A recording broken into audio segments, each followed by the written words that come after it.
آج ہم ہیں سورہ توبہ کے ساتھ، اور اس سورت کے کئی ایک نام ہیں۔ ایک نام ہے اس کا توبہ، اور یہ نام اس سورت کا کیوں رکھا گیا؟ کیونکہ اس سورت میں تذکرہ آئے گا ان 3 صحابہ کرام کے واقعہ کا جو جنگ تبوک سے پیچھے رہ گئے تھے، سچے مسلمان تھے، اور انہوں نے نبی علیہ السلام سے جھوٹ نہیں کہا، بلکہ یہ کہا کہ ہم جنگ سے پیچھے رہے اور ہمارا کوئی عذر نہیں ہے۔ تو پھر نبی علیہ السلام کے حکم کے مطابق ان کا بائیکاٹ کیا گیا، اور یہ بائیکاٹ 50 دن جاری رہا۔ پھر ان کی توبہ نازل ہوئی۔ تو ان کا یہ واقعہ چونکہ اس صورت میں آیا ہے، تفصیل کے ساتھ آیا ہے، اس لیے اس صورت کو سورہ توبہ کہا جاتا ہے۔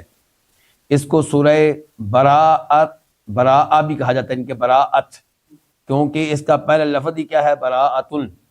کہ اس صورت میں اللہ کے رسول علیہ السلام کی طرف سے کفار اور مشرکین سے برات کا، لا تعلقی کا، بری و ذمہ ہونے کا اعلان ہے۔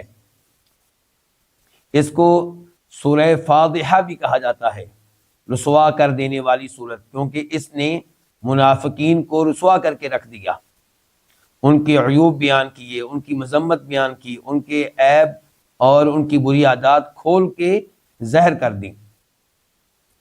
یہ صورت کب نازل ہوئی؟ یہ 9 ہجری میں نازل ہوئی۔ مکہ کب فتح ہوا ہے؟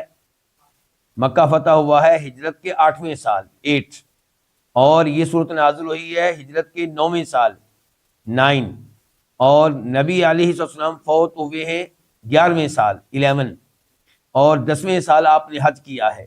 تو یہ حج سے پہلے، آپ علیہ السلام کے حج سے پہلے، مکہ فتح ہونے کے بعد یہ صورت نازل ہوئی ہے، اور یہ صورت مدنی ہے، کیونکہ ہجرت کے بعد نازل ہوئی ہے۔ ہجرت سے پہلے نازل ہوئی ہوتی تو اسے کیا کہتے ہیں؟ مکی۔ ہجرت کے بعد نازل ہوئی تو اسے کیا کہتے ہیں؟ مدنی۔ اور اس صورت کی اہمیت کیا ہے؟ نبی علیہ السلام کا فرمان ہے، آپ کی ایک حدیث ہے جسے امام احمد بھی اپنی مسند میں لے کر آئے ہیں، کہ جس آدمی نے پہلی 7 صورتیں لے لی، حاصل کر لی، یاد کر لی، تو وہ کیا ہے؟ وہ صحیح معنوں میں عالم دین ہے۔ فَهُوَ حَبْرٌ، وہ ایک بڑا عالم دین ہے، وہ علم کے لحاظ سے سمندر کی حیثیت رکھتا ہے۔ تو قرآن کریم کی پہلی 7 صورتیں کون سی ہیں؟ نمبر 1 سورہ بقرہ، نمبر 2 سورہ آل عمران، نمبر 3 سورہ نساء، نمبر 4 سورہ مائدہ، نمبر 5 سورہ انعام، اور نمبر 6 سورہ اعراف، اور نمبر 7 انفال۔ انفال اور توبہ کو ملا کر گویا کہ ایک صورت ہے، گویا کہ، کیونکہ اس حدیث سے مراد قرآن کریم کی پہلی 7 لمبی صورتیں ہیں، تو سورہ انفال تنہا لمبی نہیں ہے، توبہ کے ساتھ اس کو ملا دیں تو لمبی ہے۔ اس لحاظ سے یہ اس حدیث کا حصہ ہے سورہ توبہ، جس میں فرما رہے ہیں نبی علیہ السلام کہ جس نے قرآن کی پہلی 7 صورتیں حاصل کر لی، یاد کر لی، حفظ کر لی، سیکھ لی، تو وہ کیا ہے؟ ایک بڑا عالم دین ہے۔ یہاں پہ ایک سوال اٹھے گا کہ اس سورت کے شروع میں بسم اللہ نہیں ہے، جبکہ قرآن کریم کی ہر سورت سے پہلے بسم اللہ ہے، یہاں پہ بسم اللہ نہیں ہے، کیوں نہیں ہے؟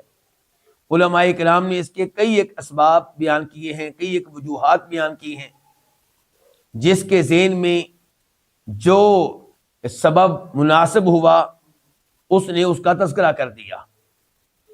لیکن آپ یہ کہہ سکتے ہیں کہ چونکہ نبی علیہ السلام نے اس سورت سے پہلے بسم اللہ نہیں پڑھی، اس سورت سے پہلے بسم اللہ نہیں سکھائی، اس سورت سے پہلے بسم اللہ نہیں لکھوائی، اس لیے اس سورت سے پہلے بسم اللہ ہم نہیں پڑھتے اور نہ ہی لکھتے ہیں۔